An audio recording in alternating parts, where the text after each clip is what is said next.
오늘은 무삭제 라미네이트 부작용에는 뭐가 있는지, 오래 건강하게 쓰기 위해서는 어떻게 해야 되는지 알려드릴게요. 안녕하세요, 백의성 원장입니다. 오늘은 무삭제 라미네이트에 대한 이야기를 좀 해볼게요. 저는 교정과 의사지만 무삭제 라미네이트 진료를 많이 보고 있어요.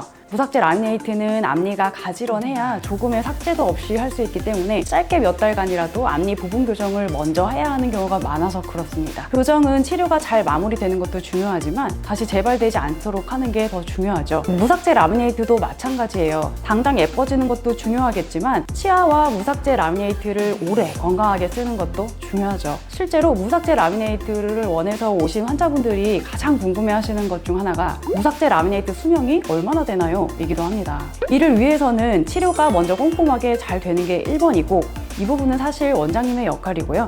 관리를 잘 해주시는 게 2번이고 이거는 환자분의 역할이 되겠습니다. 그래서 교정치료처럼 무삭제 라미네이트도 사후 정기 체크가 필요하고 경계 부위에 충치가 생기지 않았는지, 잇몸 염증이 생긴 것은 없는지 꼼꼼하게 계속 봐야 됩니다.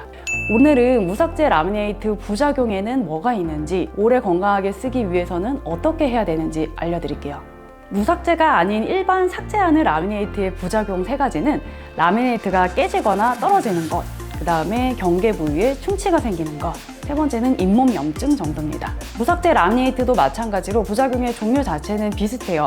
일반 라미네이트 아니면 최소 삭제 라미네이트와 비교해서 차이점은 삭제하는 라미네이트에 비해서 접착력이 아주 훨씬 강해서 떨어지거나 깨지는 일은 적지만 이 삐뚤 치열을 커버하느라 일부분이 너무 두껍게 제작이 되거나 잘못 치료가 된다면 잇몸 염증의 가능성은 오히려 삭제하는 일반 라미네이트보다 더 높을 수 있어요.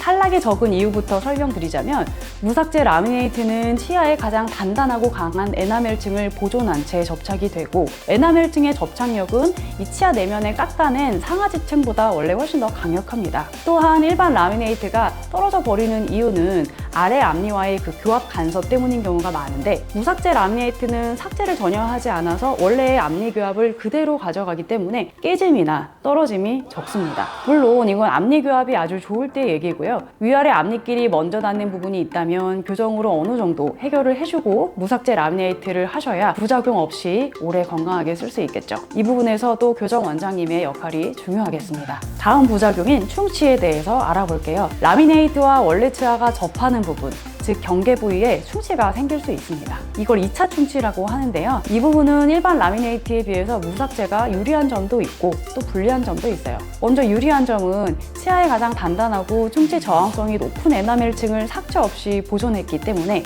충치에 강하다는 점. 불리한 점은 무삭제 라미네이트 경계 부위가 양치질로는 사실 청소가 잘 안 되는 치아 사이사이에 그 쏙 들어간 부분에 위치한다는 점입니다. 치아끼리 닿아 있는 인접면은 원래 음식물이 고이기 쉬운 부위라서 청소가 잘 안 된다면 충치가 생기기 쉬운 부위예요. 반면에 일반 라미네이트는 치아끼리 맞닿는 면까지 다 이 삭제를 해버리기 때문에 경계가 청소하기 상대적으로 쉬운 평평한 면에 위치하게 됩니다. 그래서 무삭제 라미네이트는 치아 사이에 양치질을 더 잘 해줘야 되고 교정용 철사 유지 장치가 없다면 치실질까지 잘 해주시면 너무 좋아요. 마지막으로 잇몸 염증에 대해서 알아보겠습니다.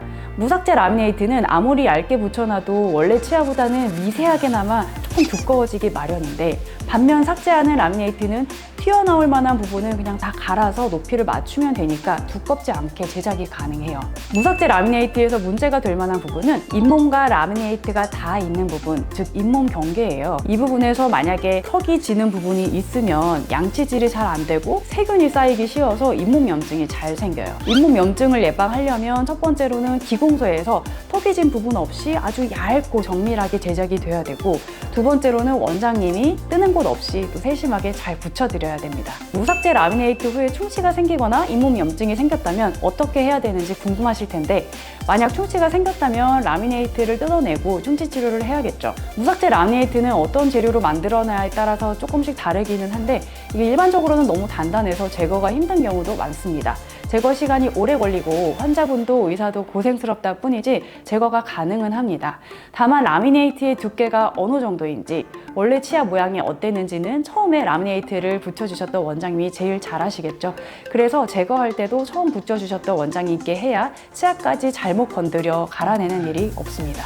잇몸 염증이 생긴 경우는 라미네이트가 턱이 지게 붙어 있는 경우가 많기 때문에 이 튀어나온 부분을 매끈하게 다듬는 선에서 해결되는 경우가 많습니다.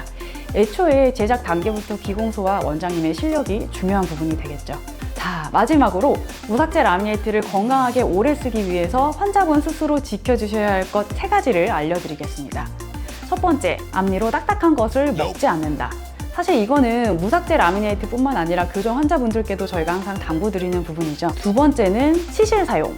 철사 유지 장치가 만약에 있다면 꼼꼼한 양치질도 아주 중요하겠습니다. 세 번째로는 무삭제 라미네이트를 붙였다고 치료가 끝이 아니에요. 정기 체크도 잊지 말고 꼭 와서 혹시 충치가 생긴 데가 있는지, 잇몸 염증이 생긴 데가 없는지 확인을 계속 해주시는 게 좋습니다.